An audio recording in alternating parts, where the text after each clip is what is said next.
আমার ভাইয়েরা, ডান মোজাটা পা দিলেন, বাম মোজাটা তিনি হাতের মধ্যে, বাম মোজাটা হাতের মধ্যে নিবেন, হাতটা বাড়ালেন। ঠিক এমন সময় গাছের ডাল থেকে একটা পাখি উড়াল দিয়ে এসে মোজাটা কামড় দিয়ে নিয়ে চলে গেলেন। আহা, রহমাতাল লিল আলামিন তাকাই রইলেন। কিছুক্ষণ পর আবার সেই মোজাটা রেখে গেলেন যেই জায়গার থেকে পাখি নিয়েছিল। আল্লাহর নবী ডাক দেয়া বলে, পাখি রে, কি জন্য তুমি আমার মোজাটা নিয়ে গেলা, আবার দিয়ে গেলা? পাখির জবান খুলে গেল, আল্লাহর হুকুমে ডাক দেয়া বলে, ইয়া রাসূলুল্লাহ, ইয়া হাবিবাল্লাহ, হুজুর, গাছের ডালে বসে বসে আপনার সুন্দর নুরানি চেহারা দেখতেছিলাম। সুবহানাল্লাহ।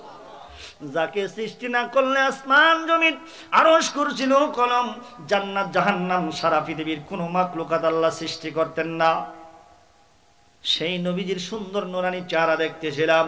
হঠাৎ করে আমার একটা নজর ওই মোজার দিকে যখন গেল, আমি তাকায় দেখি ছোট্ট একটা বিষাক্ত সাপ মোজার ভিতরে ঢুকে পড়ল।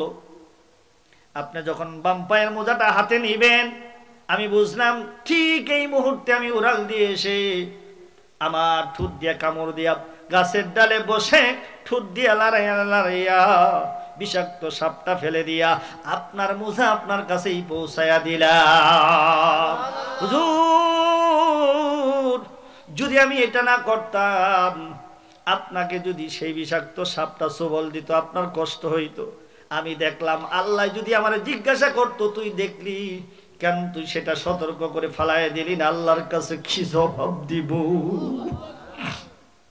মনের পশু হইয়া নবীকে চিনছে। আমার ভাইরা রে, এইদিকে ইহুদি পাদ্রী সব কথাগুলো লেখা দেখেছেন, তাওরাত কিতাবের মধ্যে এটা আসছে। এই সিরিয়ার বাজারের কাছে একটা গির্জাঘর, গির্জাঘরের পাশে একটা বট গাছ, অনেক পুরানো বট গাছ, কিন্তু মরা। কি ভাই? মরা। আখিরি জামানার পয়গম্বর মুহাম্মদুর রাসূলুল্লাহ সাল্লাল্লাহু আলাইহি ওয়াসাল্লাম যখন এই গাছের গোড়ার মধ্যে এসে বসবে, তার শরীর মুবারক ছোঁয়ার লাগার সাথে সাথে আমার আল্লাহ অনেক দিনের পুরানো গাছটা তাজা বানায়া দিবে। কেমন নবী! কবি বলেন, রাসূল নামে কে এলো মদিনায়, আমার রাসূল নামে। রে আকাশের ওই চন্দ্র কে রে, ওরে আকাশের ওই চন্দ্র কে রে, কে আল্লো দুনিয়ায় রে, রাসূল নামে কে এলো মদিনায়, আমার রাসূল নামে। দেখি নাই শুনি নাই কথা,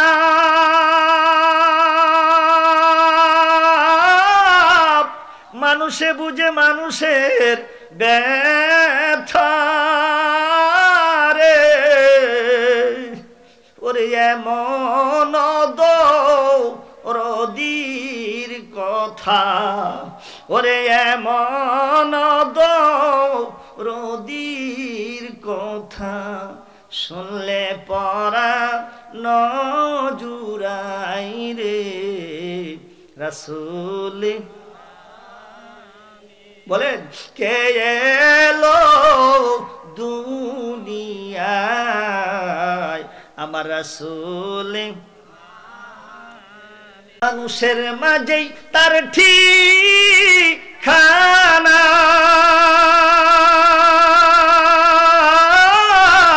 খুঁজে দেখো দিল মদিনায় রে, তারে দেখলে ছবি তুই পাগল হো, তারে দেখলে ছবি পাগল হবি। খুঁজো মাকা মাহমুদের ঘরে রে, রাসূল নাম কে এলো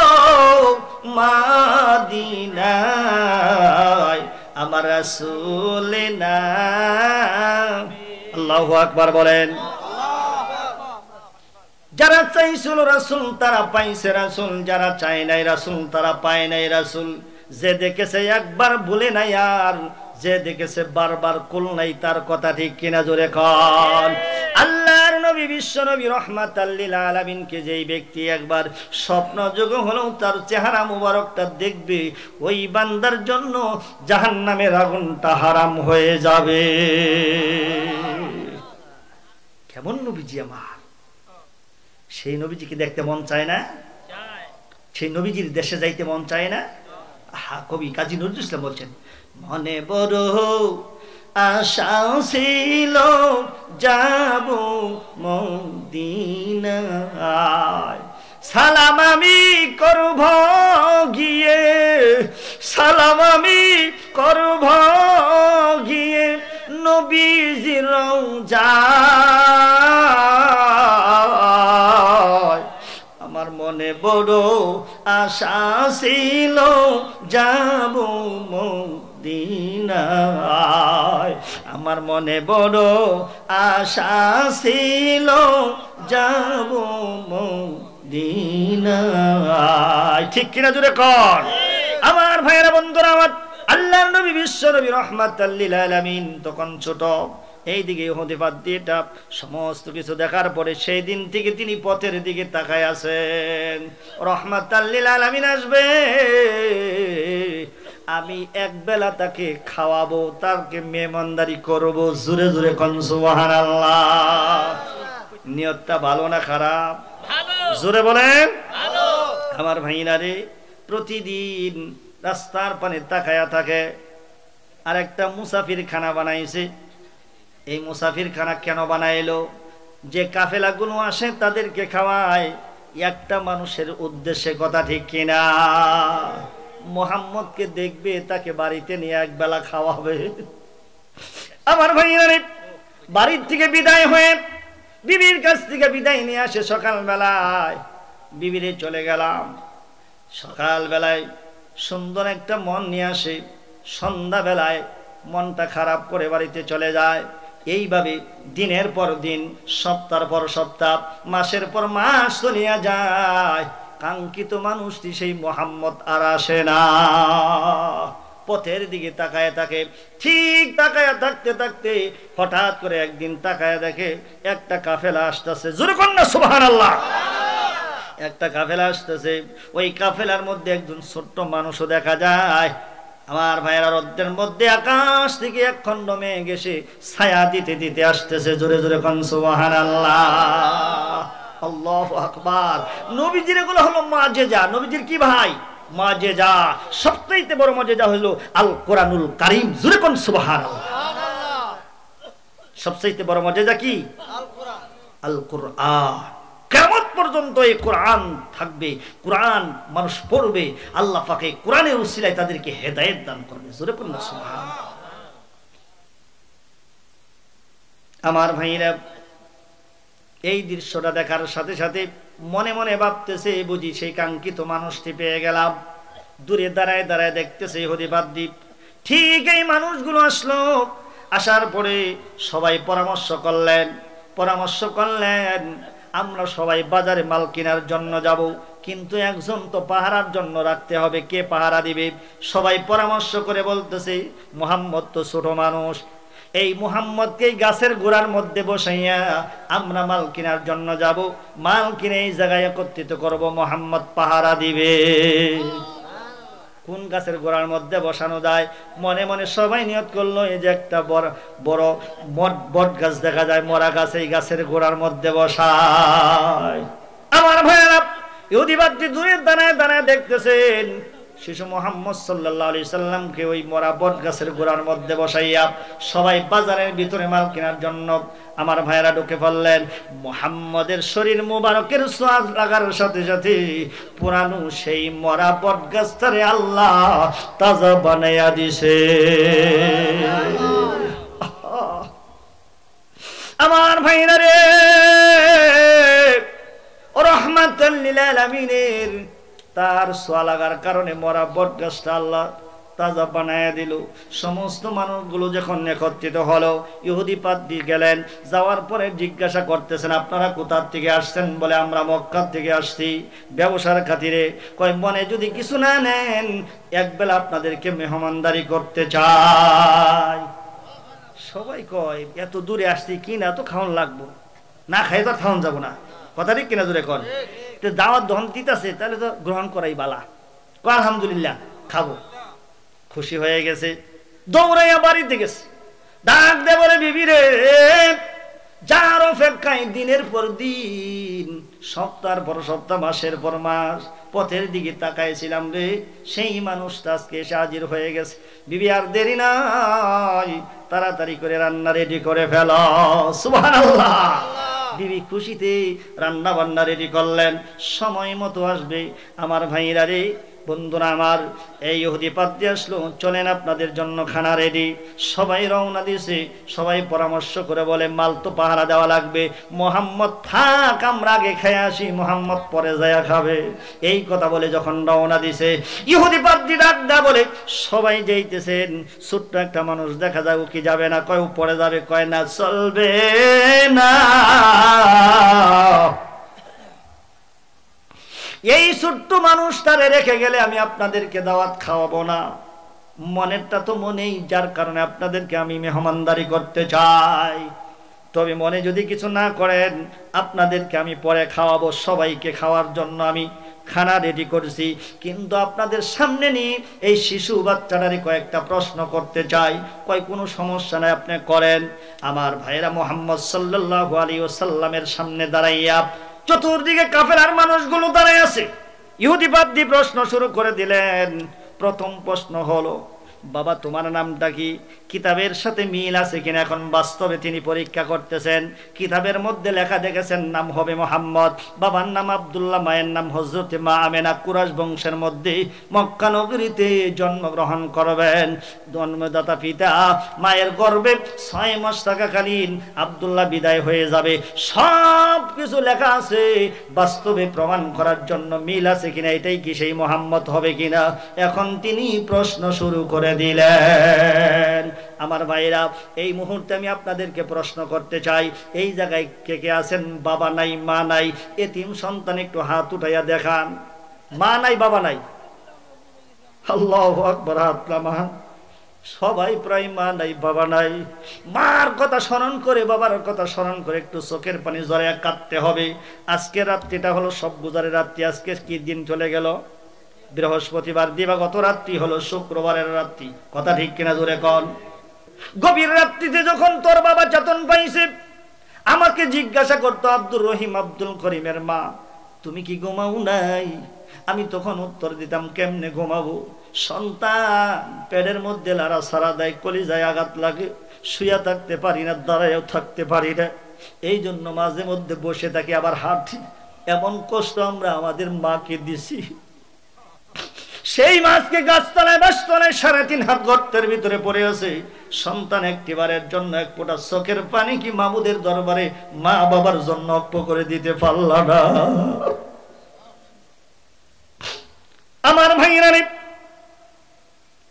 আল্লাহর নবী বিশ্ব নবী রাহমাতাল লিল আলামিন সামনে দাঁড়াইছেন। ইহুদি পাদ্রী এখন প্রশ্ন শুরু করে দিলেন। আপনারা এখন কাঁদবেন মার কথা, বাবার কথা স্মরণ করে, নবীজির দুঃখের কথা স্মরণ করে চোখের পানি জড়ায় কান্দেন।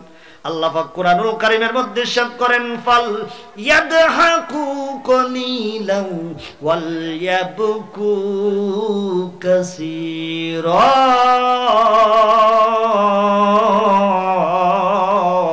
আল্লাহু আকবার। আল্লাহ রাব্বুল আলামিন বলেন, বান্দা বেশি বেশি করে কান্দ, কম কম হাসো। দুনিয়া তো হাসার জায়গা। জোরে বলেন, দুনিয়াটা কি হাসার জায়গা? আল্লাহ রাসূল বলেন, আর দুনিয়া সিজনুল মুমিন ওয়া জান্নাতুল কাফির। মুমিনদের জন্য দুনিয়াটা হলো জেলখানার মতো। কথা ঠিক কিনা জোরে কন? মন যা চায় তা করা যাবে না। শীতের রাত্রিতে বিছানার মধ্যে শুয়ে আছেন, লেপটা শরীরটা উম্বজে গরম হয়ে আছে। আমার ভাইয়েরা, মসজিদের মাইকে মুয়াজ্জিনে ফজরের আযান দিয়ে দিছে, আসসালাতু খায়রুম মিনান নাওম। আমার ভাইয়েরা রে, এই যে আযান দিতেছে আল্লাহ পাকের পক্ষ থেকে ডাক দিতেছে, আপনি শুয়ে থাকতে পারবেন না যদি আপনি মুসলমান দাবি করেন, কথা ঠিক কিনা? কারণ আপনি মুমিন, শুয়ে থাকতে পারবেন না। আর যারা কাফের তাদের জন্য দুনিয়াটা হলো জান্নাতের মতো, মন যা চাই তাই করে, কথা ঠিক কিনা? আমার ভাইয়ের বন্ধুরা, আমার প্রশ্ন শুরু হয়ে গেল। ইহুদি পাদ দিয়ে আবার জিজ্ঞাসা করে, বাবা তোমার নামটা কি বলো? আমার আপনার নবী শিশু মোহাম্মদ বলে, আমার নাম মুহাম্মদ সাল্লাল্লাহু আলাইহি ওয়াসাল্লাম। চমকে গেছে, নাম তো মিলে গেল, দেখি তারপরে কি ঘটনা ঘটে। নাম তো ঠিকই আছে মুহাম্মদ, আখিরি জামানার পয়গম্বর যিনি হবেন তিনি তো মুহাম্মদই হবে। বাবা তোমার নাম মুহাম্মদ বুঝলাম, তোমার বাবার নামটা কি বলো? আমার আপনার নবী দুজাহানের বাদশা রহমাতাল লিল আলামিন ডাক দে বলে, আমার আব্বার নাম হযরতে আব্দুল্লাহ। মার জবান থেকে শুনছি, আমি দেখি নাই। ডাক দে বলে, তোমার আব্বা এখন কোথায়, কি করে গো? কথাটা বলার সাথে সাথে নবীজি দর দর করে চোখের পানিগুলো ছেড়ে দিচ্ছে। ডাক দে বলে, ইহুদি রে, এমন কঠিন প্রশ্ন আপনি আমাকে করলেন। আমি আমার মাকে একদিন বলেছিলাম, মা আমার খেলার সাথী ভাইদেরকে আপন আপন পিতা এসে খুলে কাকে করে বাড়িতে নিয়ে যায়, আমার কি আব্বু না? আবার আব্বু কোথায়?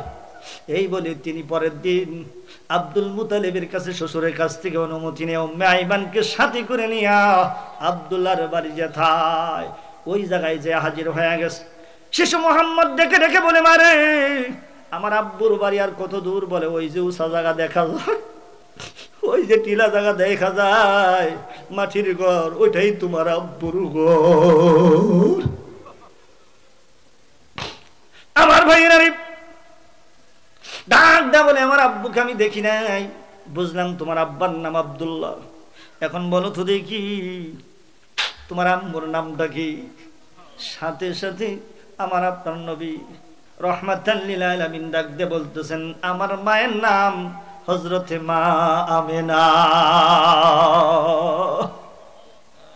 কিতাবের সাথে মিলে গেছে, বুঝলাম তোমার মায়ের নাম হযরতে আমেনা। তোমার মা এখন কোথায়? কথাটা বলতে দেরি, চিৎকার মারতে দেরি হয় না। ডাক দে বলে, ইহুদি রে, যেই দেশে আমার আব্বা আমাকে এতিম বানায় বিদায় হয়ে গেছে, 6 বছর বয়সে আমার মা হযরতে আমেনা দুনিয়ার থেকে বিদায় হয়ে গেছে। আমার মাও নাই, বাবাও নাই। বুঝলাম তোমার মা নাই, বাবা নাই, তোমার বাড়ি কোথায়? বলে, আরব দেশে মক্কা নগরীতে। তুমি কোন বংশের মধ্যে জন্মগ্রহণ করছো? বলে, কুরাইশ বংশ। দাদার নাম বলে আব্দুল মুত্তালিব, চাচার নাম আবু তালিব। কার সাথে এই জায়গায় আসছো? বলে, চাচার সাথে। কো তোমার চাচা? এই তো আমার চাচা আবু তালিব। আবু তালিবকে ডাক দেয়া বলতেছে, আপনার নাম আবু তালিব? বলে, হ্যাঁ। এটা আপনার কি লাগে? বলে, ভাতিজা মুহাম্মদ। শুধু ভাতিজা মুহাম্মদ বললে চলবে না, ইহুদি ডাক দেয়া বলতেছেন, এ আবু তালিব, এই আপনার ভাতিজা মুহাম্মদের বয়স যখন 40 বছর পূর্ণ হয়ে যাবে, ওই হারা পর্বতের গুহার ভিতরে সাধনায় রত অবস্থায় আল্লাহ পাকের পক্ষ থেকে আসমানি দূত, আসমানি কিতাব আল কোরআনুল কারীম এই মুহাম্মদের উপরে নাজিল হয়ে যাবে। লিল্লাহি তাকবীর, লিল্লাহি তাকবীর। আল্লাহু আকবার। আল কোরআনের আলো, আল হাদিসের আলো, কোরআন সুন্নাহর আলো, ওলি আল্লাহ যেখানে, উলামায়ে কেরাম যেখানে, লিল্লাহি তাকবীর। আমার ভাইরা, আমার নবী মুহাম্মদ সাল্লাল্লাহু আলাইহি ওয়াসাল্লাম ডাক দেয়া বলেন, আমার এই তো চাচা আবু তালিবকে ডাক দেয়া বললেন, এই ভাতিজা মুহাম্মদের বয়স যখন 40 বছর হবে, আসমানি দূত, আসমানি কিতাব আল কোরআনুল কারীম এই মুহাম্মদের উপরে নাজিল হয়ে যাবে। নবুয়তি পাওয়ার পর মানুষদেরকে একাত্মবাদের দাওয়াত দিবে, কালেমার দাওয়াত দিবে।